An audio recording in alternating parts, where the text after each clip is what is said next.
आज पढ़ेंगे तीसरा नंबर का प्रेजेंट परफेक्ट टेंस। हिंदी क्या होता है? पूर्ण वर्तमान काल। पूर्ण वर्तमान काल। देखिए परिभाषा लिखे यहाँ पे, प्रेजेंट परफेक्ट टेंस की क्रिया से ऐसे कार्य व्यापार का बोध होता है जो भूतकाल में समाप्त हो गया।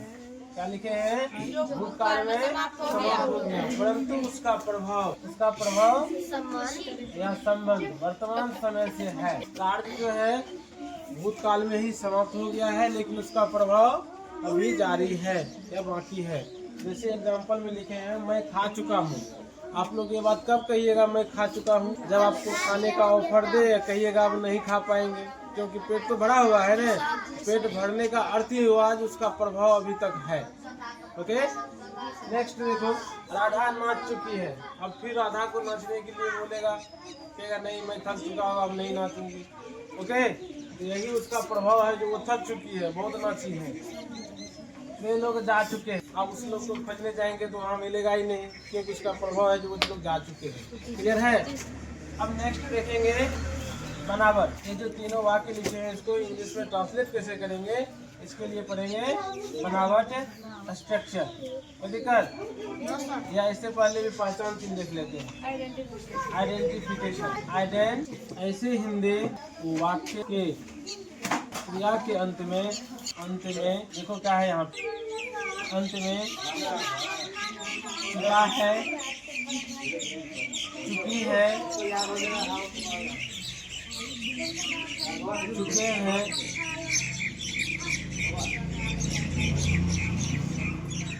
इत्यादि के अलावे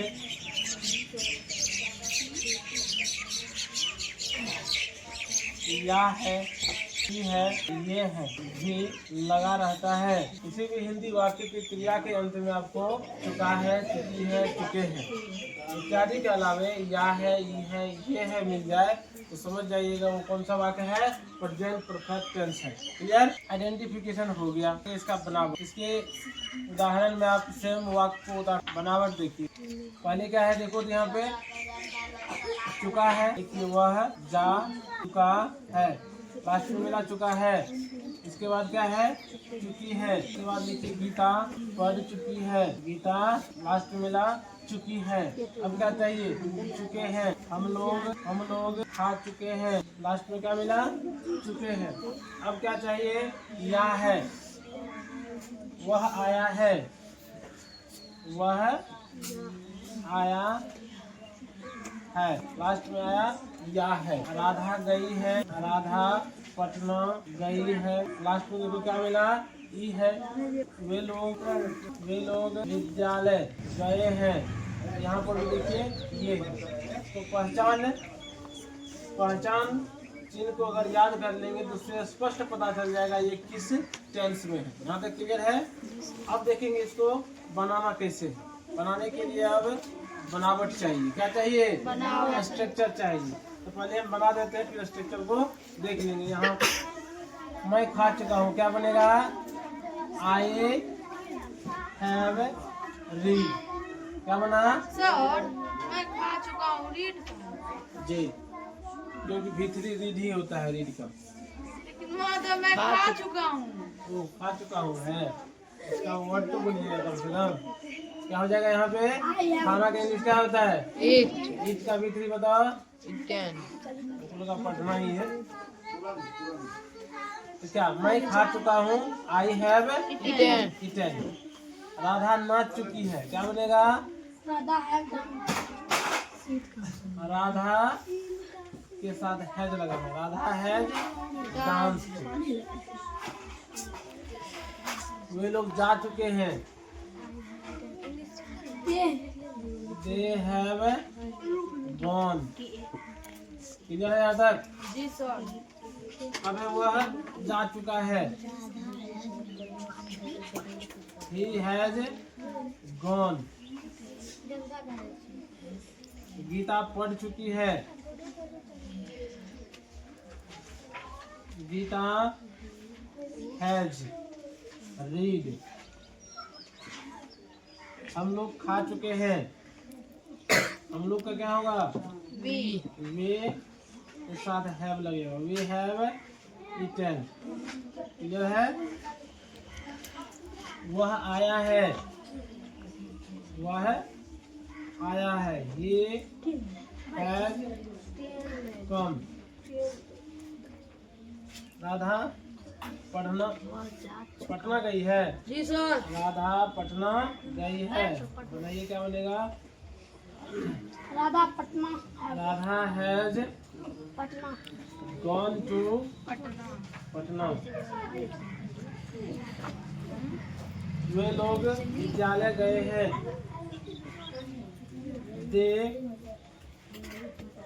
हैव गॉन टू स्कूल। अब देखेंगे ये बना कैसे, स्ट्रक्चर देखना है। स्ट्रक्चर बनावट, स्ट्रक्चर कितने प्रकार के देखेंगे, 100 प्रकार के। AS, ANS, IAS, INS, UAS, UNS। वो स्ट्रक्चर आप लोग को याद रखें। AS में होगा subject plus has oblique have with other word, और लास्ट में फुल स्टॉप। ANS इसका नेगेटिव बनाना है, subject plus has have plus not with full stop. IAS देखिए इंट्रोगेटिव बनाना है, has plus subject has oblique have plus subject plus V3 other word, और last में क्या रखना है, INS हैज हैव के बाद नॉट रख देना, OW plus question mark. UAS question word से कोई वाक्य स्टार्ट, तो क्या करेंगे, कोई भी वाक्य देख लेना, अभी उसमें क्वेश्चन वर्ड है, क्वेश्चन वर्ड IAS, इसमें भी होगा इसका negative, question word plus INS, यहाँ से IAS उतार लेंगे और INS। अब एक एग्जांपल में बना के चेक करेंगे। तो पहला क्या लिखे हैं तो मैं खा चुका, मैं खा चुका, ये हो गया हमारा IAS हो गया। अब चाहिए ANS। नंबर 2 उतारेंगे सर, खा चुका हूँ। तीसरा क्या मैं खा चुका हूँ, क्या मैं नहीं खा चुका हूँ। अब कोई क्वेश्चन वर्ड इसमें लगा दी, मैं क्यों खा चुका हूँ, मैं कैसे खा चुका हूँ, मैं क्यों नहीं खा चुका हूँ, क्वेश्चन वर्ड। ये जो वाक्य हमारा है, ऐसे वाक्य को बोलते हैं AS। क्या हो गया ये हो गया ANS, तो बोलेंगे IAS। ये कैसा वाक्य है, INS, तो बोले हैं QAS, ये है हमारा QNS। अब स्ट्रक्चर देखते जाइए, इसको बनाते जाइए। मैं खा चुका हूँ, AS का स्ट्रक्चर है subject has have V3 other word, तो इसमें है नहीं, तो लिखिए सब्जेक्ट क्या है मेरा I के बाद क्या लगाना है, हैज या हैव में से एक का एक शब्द क्या आता है, हैव आता है। अब क्या चाहिए, V3। खाना का V3 क्या होगा, कोई दिक्कत, इसमें अब क्या करना है, हैव के बाद नॉट लगा देना है, I have not eaten. Has have को पहले ले आएंगे तो हैव यहाँ पहले आ जाएगा, पहला लेकर कैपिटल रखेंगे, हैव आए क्वेश्चन मार्क। अब बताइए क्या होगा, Have I not eaten? Have आए Not eaten. Not eaten. इसका क्या बनाएंगे, क्वेश्चन वर्ड को पहले रख, क्या लिखे हैं, पहले क्वेश्चन वर्ड है ना, Why? तो क्वेश्चन वर्ड क्या हो जाएगा, Why? वाई। इसके बाद इसको उतार देना है, वाई हैव आए eaten question mark, why have I not eaten. Clear है।